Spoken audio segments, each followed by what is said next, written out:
Olá, meus queridos alunos, tudo bem com vocês? Quem está falando aqui é o professor Gustavo Trevelha e hoje nós vamos estar falando sobre a interação, os movimentos que acontecem entre a Terra e a Lua. Então vão lá comigo, meus queridos. Bem, então o objetivo é conhecer os movimentos da Terra e corpos celestes do Sistema Solar e como isso afeta a nossa vida aqui na Terra. Bem, então, primeiramente, vamos fazer uma introdução, uma contextualização para a gente ver aonde que está a Terra, afinal, certo? Uma parte introdutória. Ele diz o seguinte: a Terra é o terceiro planeta do Sistema Solar, está a cerca de 150 milhões de quilômetros do Sol, estando na chamada zona habitável. Possui um formato quase esférico, sendo levemente achatado nos polos. Então, vocês podem perceber nessa imagem que está sendo mostrada aqui, que a Terra, ela é o terceiro planetinha. Óbvio que percebam, que na realidade isso aqui não está em escala, é só apenas uma representação, ok?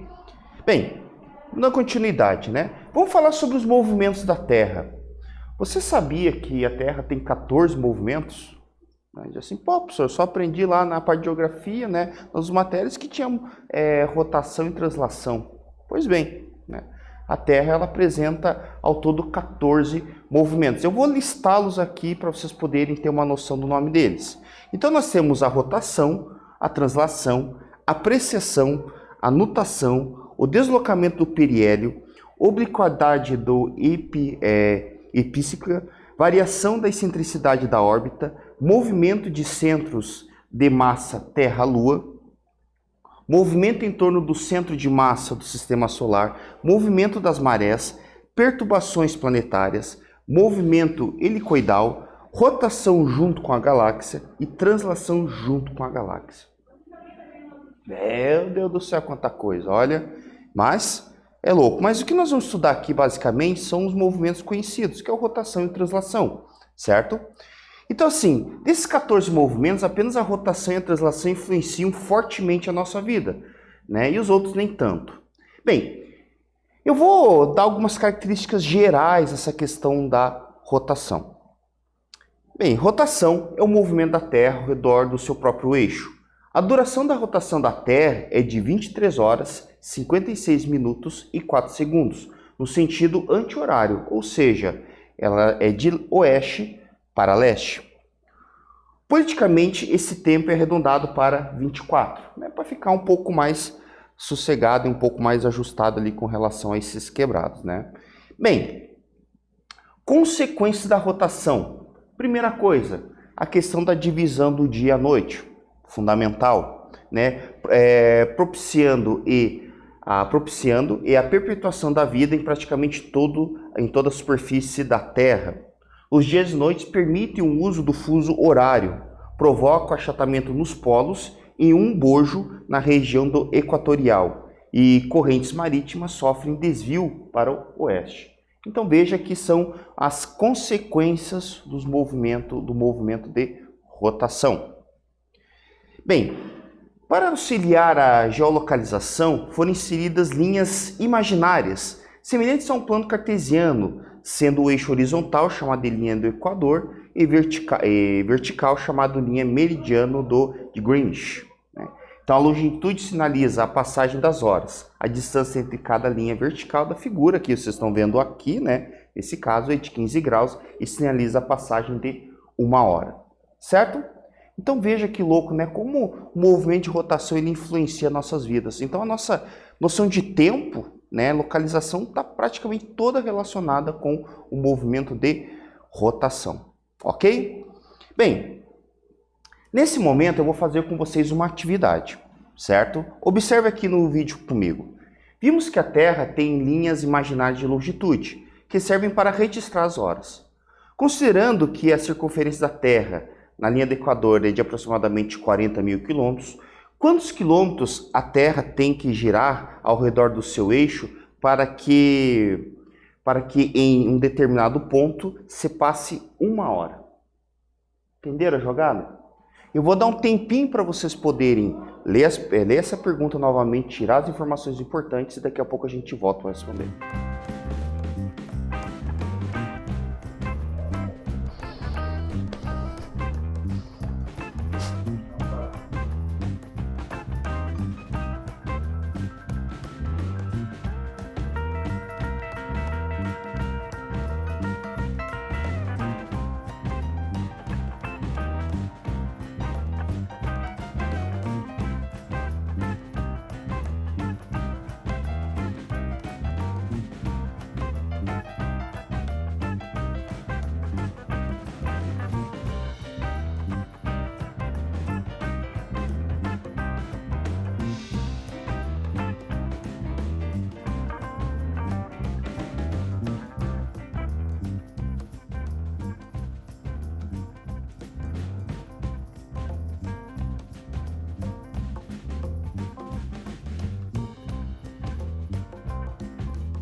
E aí, meus queridos, conseguiram resolver?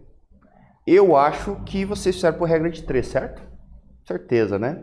Mas é isso mesmo, queridos. Se vocês fizeram por isso, tá correto, né? Então a primeira coisa que a gente tem que fazer, lembre-se, né, é como você sair. Você precisa primeiro, né, se ajeitar, tem que ir, né, tomar um banho, né, cortar as unhas do pé, todas aquelas coisas que tem que fazer antes de sair. Certo? Lavar atrás da orelha, aquela coisa toda. Então assim, aqui é a mesma coisa. Você precisa olhar a questão e dar uma ajeitada nela, ou seja, tirar aquilo que é de importante. Então, vamos lá, né? Como é que a gente iria fazer? Então, primeira coisa, eu vou tirar alguns dados. Eu sei que é uma circunferência, ou seja, de 40 mil quilômetros, e você tem uma duração de 24 horas, né? Então, quantos quilômetros são necessários para percorrer uma hora? Então, em cima disso, eu vou fazer nada que uma regra de 3.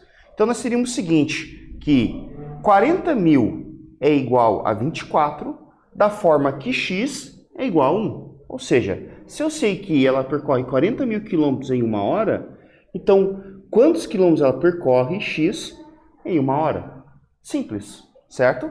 Então a partir disso, eu faço ali o corte, né? Na verdade é uma divisão de 24 por 1 dá o próprio 24. E aí em cima disso eu faço uma regra de 3, certo? Então vai ficar 24x igual a 40 vezes 1. Depois eu passo ali, faz 40 mil dividido por 24, esse valor é aproximadamente de 1.667 quilômetros, certo? Ou seja, em uma hora, a Terra tem que percorrer 1.667 quilômetros. É bastante coisa, né? Rápido pra caramba. Bem, vamos lá. Outro movimento importante para nós aqui é o chamado movimento de translação. Acompanhe comigo aqui no vídeo. É um movimento em que a Terra realiza em torno do Sol. Como a distância da Terra é em torno de 150 mil quilômetros, é necessário que a Terra tenha uma velocidade de aproximadamente 107 km por hora para realizar sua translação em um tempo de 365 dias, 5 horas e 48 minutos. Vejam que as velocidades, né, elas são relativamente altas. A gente acha, né, nós imaginamos que não, porque não sentimos nada disso, né? Aí tem outros efeitos que acontecem aí para não ter essa percepção. Mas vejam que os valores em si, eles são valores bem altos. Né? Então, acompanhe esse GIF que vocês estão vendo aqui. Ó. Esse GIF ele mostra muito isso, como é que seria esse movimento. Certo? Obviamente está acelerado e esse GIF não está em escala.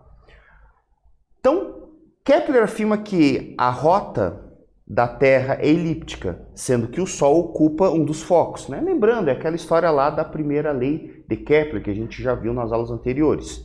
Isso permite a existência do afélio e do periélio, certo? Lembre-se que a gente conversou ainda do afélio e periélio, que nessa parte aqui, aqui você tem uma velocidade menor, aqui para cá tem uma velocidade maior, ou seja, na parte do afélio você tem uma menor velocidade, no periélio você tem uma alta velocidade. Lembre-se que normalmente os livros eles acentuam, né, esse bojo aqui, né? Praticamente a excentricidade que a gente diz é muito pequena, ou seja, a órbita da Terra é quase um círculo, né? Então a gente pode imaginar dessa forma mesmo. Só que, né, por uma questão didática, a gente dá que essa aumentada aqui mais exagerada. E uma coisa importante, isso influencia muito pouco na temperatura da Terra, né? Aí a gente às vezes aprende, então por fato de estar mais longe, mais perto, significa que nós vamos ter as estações, né? Não é bem isso na realidade, né, meus queridos? O que influencia a questão das estações do ano é a incidência solar, né? Então, por exemplo, eu me lembro na época de faculdade, em que a gente foi analisar, né, alguns casos, e tem um livro bem legal, um material muito rico, que é da Federal do Rio Grande do Sul, do Instituto de Física, em que eles fazem introdução à parte da astronomia. E a gente fazendo uma análise, a gente percebe que em torno, por exemplo, na região gaúcha, ali no caso Porto Alegre, na região sul, a incidência solar entre o verão e o inverno, ela tem uma diferença de 40%. Né? Ou seja, no inverno você tem 40% menos radiação solar incidindo sobre a superfície, né? Enquanto que o verão tem 40% a mais. Então, assim, é uma baita diferença. É por isso que, né, entre outros motivos que a gente possa ter aí, de origem, né, climática, você tem essas diferenças bruscas de temperatura, principalmente na região sul. Bem, consequências da translação. Como a Terra está inclinada em aproximadamente 23 graus, ocorrem as 4 estações do ano, né? Sendo 2 solstícios, em que a insolação é maior em cada um dos hemisférios, e 2 equinócios, onde o Sol ilumina igualmente ambos os hemisférios, né? Então vejam que é a inclinação da Terra misturado com o movimento de translação que causa estações do ano, certo? Beleza. Com a duração de ser 365 dias, 6 horas, a cada 4 anos existe a necessidade de um ano bissexto para compensar essa diferença. Isso permite maior precisão na previsão das estações do ano e épocas de plantio e colheita, né? E aqui tem uma curiosidade, né? Tem a questão do sol da meia-noite nos polos durante o verão, né? Então quer dizer que você não tem a noite, né? Até na época a gente teve, né, a Copa tal na Rússia, então você lembra que assim o pessoal tinha esse problema da noite, né? Era muito louco. Então, o pessoal às vezes acordava tipo 10 horas da noite, tava sol ainda, né? Os jornalistas comentando isso, que não é algo tão comum para nós. Bem, vamos falar um pouquinho mais aqui sobre fase da Lua. Assim como a Terra, além de outros movimentos, a Lua também tem uma rotação em torno do eixo e uma translação elíptica em torno da Terra. A translação da Lua em torno da Terra dura aproximadamente 28 dias, dando cerca de 7 dias para cada fase. Coincidentemente, sua rotação também tem a mesma duração, sendo assim, a Terra sempre vê a mesma face lunar. Então existe essa coincidência dos dois movimentos. Consequências do movimento da Lua. Vamos lá.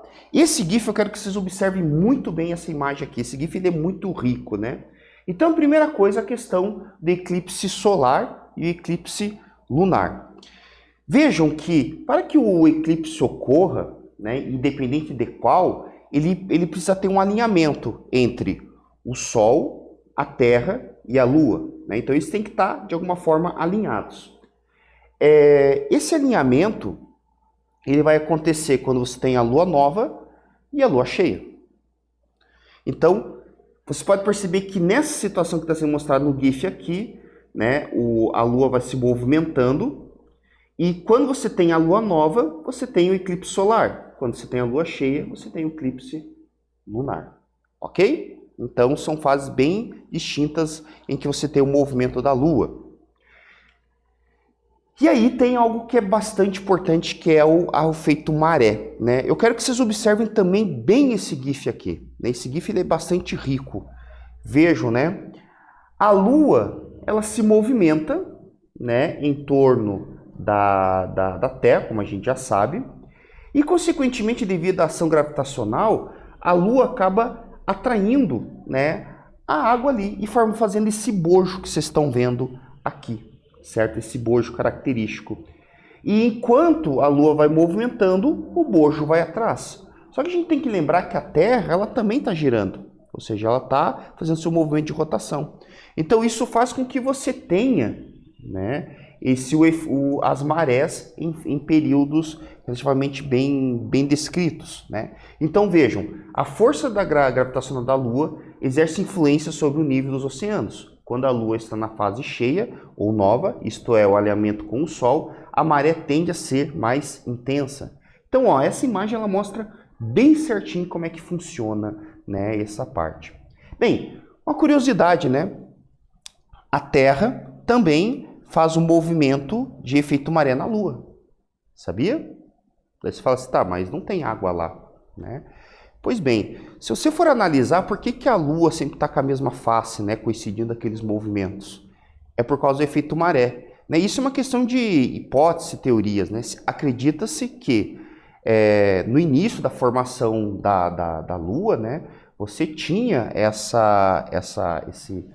esse efeito maré também, só que esse efeito maré era feito na parte interna da Lua, né? Então a parte líquida dela. Então ela funcionou, na verdade, como uma espécie de um freio. Certo? Se você for imaginar, espécie de um freio, como um freio de um carro, de sapata, né? Que você expande dentro do freio ali, fazendo o carro parar. É a mesma ideia. Então, né, supõe-se de que esse movimento de efeito maré foi que causou, por exemplo, esse movimento, né, dessa coincidência de movimentos que faz com que a Lua sempre apresente a mesma face em relação à Terra. Bem, mesmo tendo uma excentricidade de 0,06, também em trajetória elíptica, como um apogeu, né, mais longe da Terra, e um perigeu, gerando eclipses solares totais, parciais e anulares. Ou seja, né, essa característica da Terra, da Lua e Terra ter essa excentricidade, faz com que a gente tenha esses tipos de eclipse, né, o parcial, o total ou o anular, ok? Bem, agora eu vou deixar uma outra atividade para vocês aqui, certo? Dá uma pesquisada, qualquer coisa, imagine e tudo mais. Faça um gráfico que demonstre o nível da maré desde a lua nova até a lua cheia. Eu vou dar um tempinho para vocês poderem imaginar isso e daqui a pouco a gente volta para discutir.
E aí, meus queridos, vocês conseguiram resolver essa questão? Conseguiram desenhar essa questão? Essa questão aqui, ela está no material da USP, em que ele faz uma pergunta bem parecida com essa, né? Faça um gráfico. E nesse material ele deu uma sugestão, né? Aí vem a pergunta, né? Tá, então quer dizer que o que está aqui é o certo? Não.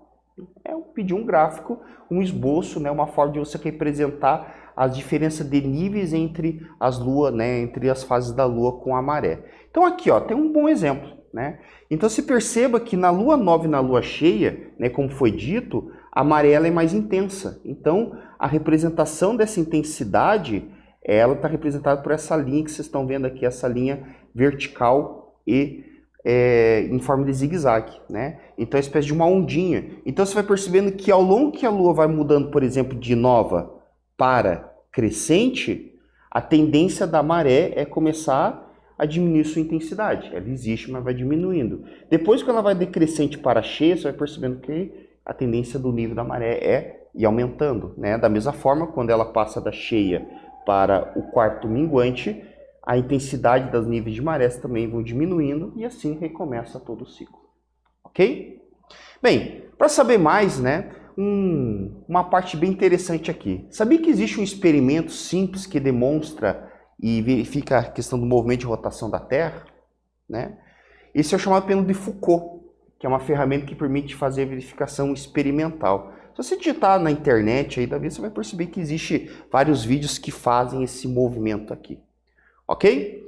Bem, então, né, qualquer coisa vocês podem clicar, inclusive na aula já tem um linkzinho para vocês poderem entender um pouquinho melhor sobre isso. Então, o que nós vimos? Que a Terra apresenta 14 movimentos, sendo que a rotação e a translação fazem influências significativas na vida da Terra, que a rotação é o movimento da Terra ao redor de si mesmo e ocorre cerca de 1.667 km por hora, a translação é o movimento da Terra ao redor do Sol e ocorre com uma velocidade de 107 km por hora. A Lua tem 4 fases, né? Sempre mostra a mesma face para a Terra e influencia fortemente nas marés. Ok? Então aqui estão as nossas referências e eu espero que vocês tenham gostado dessa aula, revejam o material e até mais, queridos!